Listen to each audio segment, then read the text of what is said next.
তিন ব্যক্তির দোয়া আল্লাহ ফিরিয়ে দেন না, গুলি মিস হলো মিস হয় না। এর ভিতরে একটা হলো বাবা মায়ের দোয়া সন্তানের জন্য, এটা আল্লাহ তাআলা কবুল করেন। আরেকটা হলো রোজাদার ব্যক্তির দোয়া, ইফতার করার আগ পর্যন্ত আল্লাহ তাআলা কবুল করেন। কোন কোন বর্ণনা আসছে বাবা মার জায়গায় মুসাফির ব্যক্তির দোয়া সফর অবস্থায় কবুল হয়। আর তৃতীয় যেটার কথা বলছি সেটি হলো মাজলুমের দোয়া।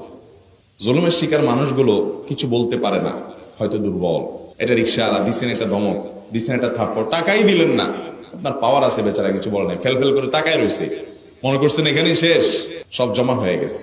কিয়ামতের ময়দানে আল্লাহ তাআলা ডাকবেন। নবী করিম সাল্লাল্লাহু আলাইহি ওয়াসাল্লাম বলেছেন, আতাদরুনা মানিল মুফলিস, তোমরা কি জানো সবচেয়ে অভাবী, সবচেয়ে দরিদ্র মানুষটাকে তোমরা জানো? সাহাবায়ে কেরাম বলেছেন, আল মুফলিসু ফিনা মান লা দীনা লাহু ওয়া লা দিরহাম, আমাদের যাদের টাকা পয়সা নাই তাদেরকে আমরা দরিদ্র, গরিব, অভাবী বলি। নবী সাল্লাল্লাহু আলাইহি ওয়াসাল্লাম বলেছেন, না, আমি সেই মুফলিসকে বুঝাই নাই, শুনে রাখো, এ তো গরিব অভাবী, এর অভাব আর কয়দিন, দুনিয়ার জীবন একভাবে শেষ হয়ে যাবে, গরিবও কবরে চলে যাবে, ধনীও কবরে চলে যাবে, এটার এমন কোনো বিষয় না।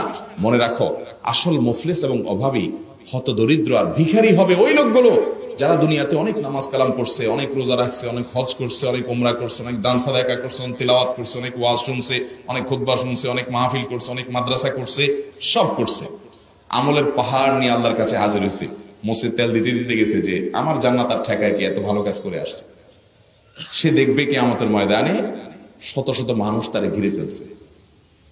ওই ছাত্র জীবনে, কলেজ লাইফে 2-3 বন্ধু মিলে গায়ে জোর ছিল, চা খেয়ে চা দোকানদারের বিল না দিয়ে বলে, যাও এটা চা ভালো হয় না, কিসের টাকা দেবে, চলে আসছে। বেচারা কিছু বলতে পারে না, ভয়ের ঠেলা, অমুক দলের নেতা ছাত্র, ভয়ে কিছু বলে নাই।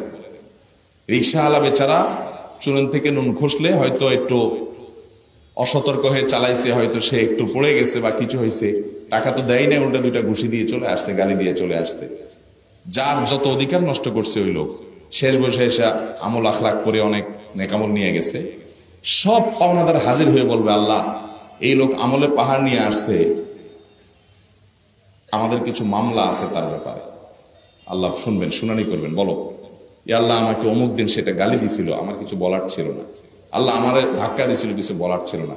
বাসার কাজের লোক, কাজের বুয়া, রিকশাওয়ালা, দিনমজুর, অভাবী মানুষ ধরবে সব। হাজী সাহেব তো বিরাট বড় আমলের পাহাড় নিয়ে আসছে, মুছে তেল দিয়ে দিতে হাজী সাহেব জান্নাতে যাবে। তখন আল্লাহ তাআলা ওই পাওনাদারের পাওনা পরিশোধ করার জন্য বলবেন, পরিশোধ করো।